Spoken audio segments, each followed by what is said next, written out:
rather than just reacting. This is another huge step forward for all of consciousness. 102,000 years ago, we're still living in the caves. But we began here, right here. This is when we started speaking to one another, right at the very beginning of that cycle.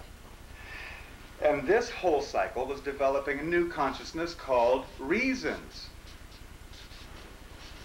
The reasons for things.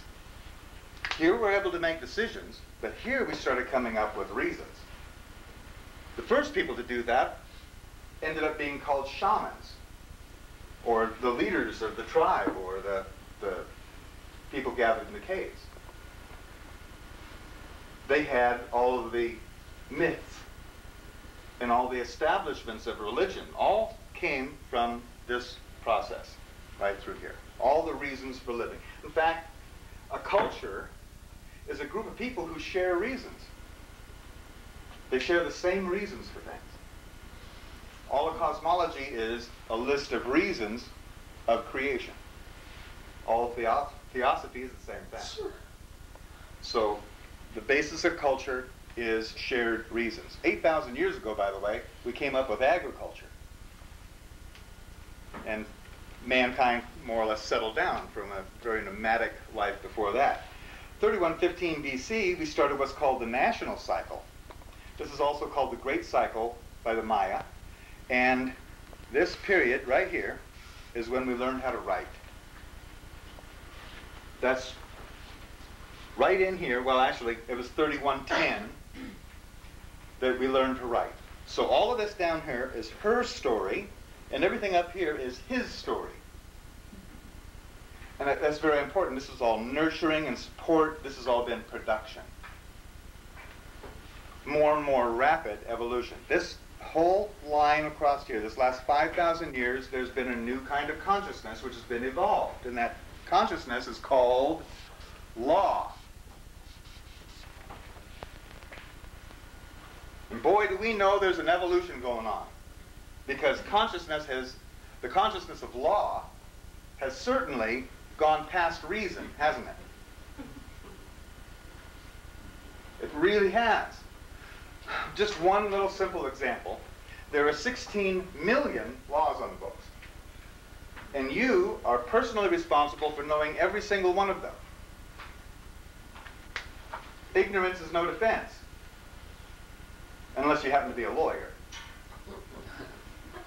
They're absolved from that. Which is beyond reason. But there's lots more we could go into, but that's another lecture.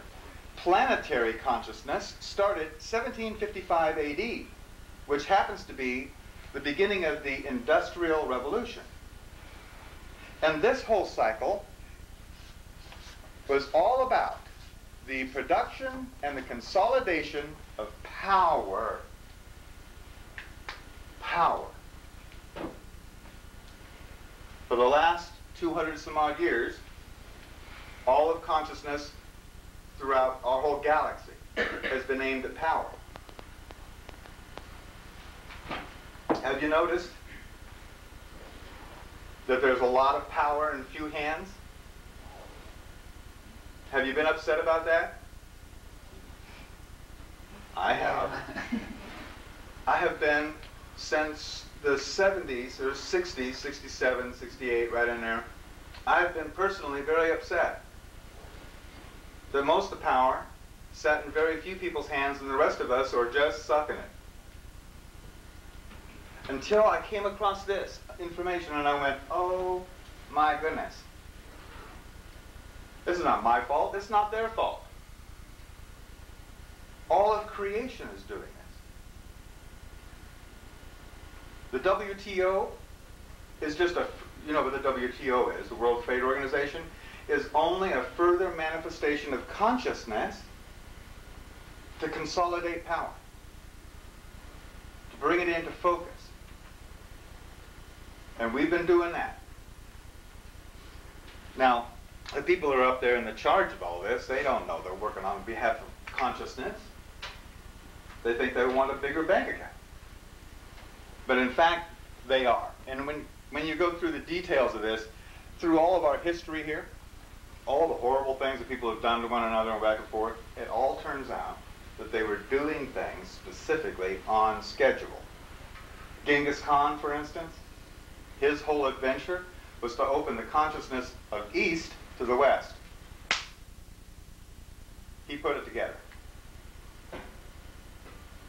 All of that action was just to bring that about. And specifically, right on schedule. Galactic consciousness was started January 5th, 1999. This is the most recent beginning. And this consciousness cycle is all about developing and dispensing the consciousness of ethics. Now, ethics and morals are two different things, so I want to make sure we got that straight. Ethics comes from inside your heart and shine out into the world. It's your own innate ability or consciousness of what's right and wrong. Morals, on the other hand, morals are reasons. There's a moral for why you tell the story, right? That's the reason you told the story. Morals are the rules or regulations that are handed down through cultures on what's appropriate, what's inappropriate in that culture. Completely different than ethics. Morals come from outside and are laid on you, like a blanket. Ethics shines from inside you out into the world. A good example of that, or a bad example of that, is that America is totally morally justified to be over in Iraq, doing everything that they're doing. They are morally justified. But they don't have an ethical stick to stand on. There's a big difference between the two. What this whole consciousness cycle is ethics. That coming forward in each person. Ethics and integrity are the issue of the day, aren't they? I don't mean just in corporations and in nations and in religions, but even in your own lives. I mean, your own relationships. It's coming down to integrity and ethics. That's because consciousness, because everything is moving in that direction. We see what looks like a whole lot of trouble in the world, don't we? Don't we? Yeah. Okay, I mean, I know you don't want to look any more than I do at what's going on out there. It looks ugly. But specifically what's going on is a wrestling match between the consciousness of ethics and the consciousness of power. In each one of these levels, the new consciousness coming in has dominated the old consciousness on the fourth day. During and just after the fourth day of every one of these cycles, the new consciousness dominates the old. Where we are right now is right here in the fourth day. We're right at that pivot point. It looks like this. Here is all of the consciousness up to power, sitting right there. And here comes the consciousness of ethics. And it comes like this.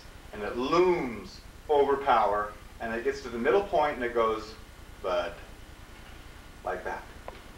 And we have the historical record that it happened again and again and again every time on the fourth day. Here we are again. The last time we were in the fourth day was 1873 to 1893. And that's when power overcame law. It happened actually in a court decision that corporations were granted all of the rights of individuals.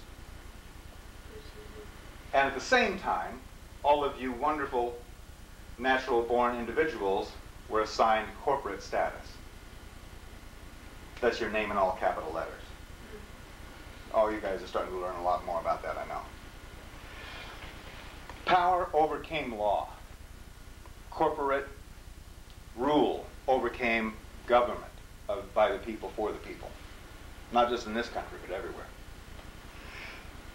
Notice, you can't have ethics unless you have some power first. If you're running for your life, ethics is one of the last considerations you're going to have. But when you can at least hold your own ground, then you can start establishing your personal integrity and presenting ethics. Consciousness had to provide the power first before the